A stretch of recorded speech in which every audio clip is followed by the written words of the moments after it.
Hello everybody. Welcome to the Plain Mundane Show. I'm Alex Aquarius. Today we're going to talk about society. We're going to talk about consciousness, following your heart, following your intuitive impressions, and sharing that with people. Do people think that your ideas may be dangerous or delusional? Or do you say things that are not mainstream? Or do you suddenly have some ideas that may negate something you've thought or have been taught your entire life? Does that make people angry? Does that make people patronize you? I assume if you're watching my channel right now, you know exactly what I'm talking about. So what I'm going to read to you is a little bit about Plato's work called The Republic. Okay, I'm going to switch screens for you here. In The Republic, Plato, here, let me read this. It's a Socratic dialogue, which means from Socrates speaking, written by Plato around 380 BC concerning the definition of justice and the order and character of the just city-state and the just man. It's Plato's best-known work and is proven to be one of the most intellectually and historically influential works of philosophy and political theory. In it, Socrates, along with various Athenians and foreigners, discuss the meaning of justice and examine whether or not the just man is happier than the unjust man by considering a series of different cities coming into existence in speech, culminating in a city, Callipolis, ruled by philosopher kings, and by examining the nature of existing regimes. The participants also discussed the theory of forms, the immortality of the soul, and the roles of the philosopher in poetry and society. In The Republic, Plato describes four types of government: monarchy, oligarchy, tyranny, and democracy. The allegory of the cave is a discussion on human mentality and the body politic, our thinking and being. There are four types of people in the cave, though nowhere in the text are the characters overtly counted. In the cave, there are the captors and the captives. Captives in the cave are controlled and know nothing in life but the cave. Worse, they only know one wall of the cave. The captors use a fire to cast shadows on the wall, the prisoner's face, to keep them captivated and distracted by a made-up reality. Among the captives, there are the chained and the unchained. The chained are held in place so that they can only look straight ahead and are convinced of the reality and, moreover, the importance of the shadows.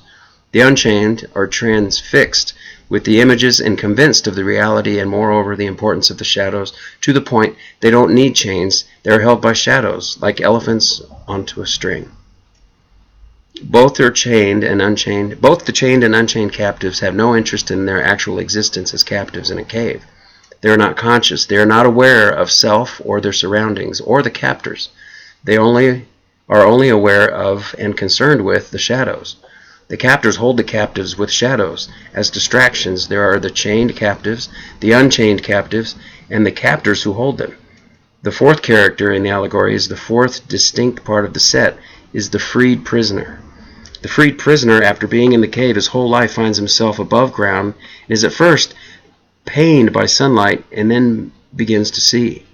First he sees only shadows, as that is what he is accustomed to, then reflections, then the objects casting shadows, and then finally the total of his surroundings, himself, others, and the stars and the sun. The freed prisoner learns about sunlight and the disappearance of all things on it. He learns about basic tenets of reality and that sun is the true light, not the captor's fire. The freed prisoner learns about simple conditions of reality and the things which the captor's shadows represented. He becomes conscious and understands his place in the world.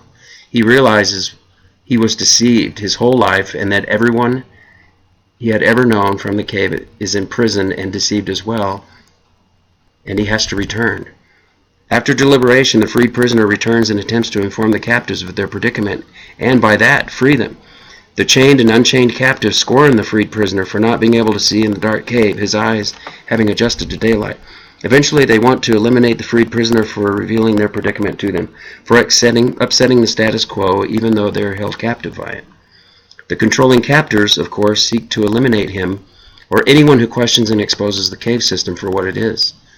The three characters being compelled to remove the fourth distinct type, the freed prisoner, the one who seeks to free the captives and show them true light as opposed to control in the cave, is reflective of how controlling institutions operate.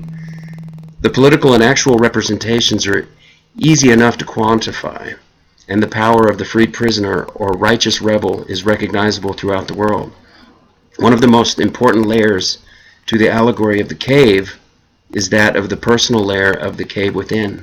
The caves people make around themselves. The shadows or false evidence appearing real. Fear. The outside world of fires and shadows often uses fear to steer, but inside fear is used the same. A majority of people replay shadows to themselves to keep the status quo inside so they don't have to face the reality of inside and outside. They have their own personal caves where false evidence appearing real controls them. The freed prisoner, the righteous rebel, is powerful in the world and can lead us out of our own personal caves towards enlightenment. The shadows are very much symbolic of consensus reality, constantly being programmed and reinforced by the mainstream media, which most people believe to be real. When we follow our intuition, we find ourselves behaving in ways that the conditioned and prisoned mind of the people around us find impossible to understand. They have to rationalize your words and behavior by saying you are mad, dangerous, or delusional, and may behave in a patronizing manner toward you. In fact, you are merely different, viewing reality from another point of observation. Do what your heart intuitively tells you, for it is consciousness speaking. The silent voice. Follow that, and the adventure begins.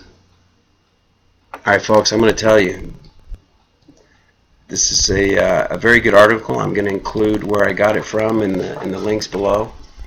But when you do follow your heart and your intuitions about the things that are learning, the things that you can find on the internet today, that's where the adventure begins. You know, I woke up to religion, let's say back in 1999, and then after to 9/11, it took me to 2007, 2008. So for about 9-10 years now, awake into the whole fire and the shadows on the wall in the cave concept. And this is what Plato was talking about in 380 BC, and it's describing our day, and everyone is being deceived.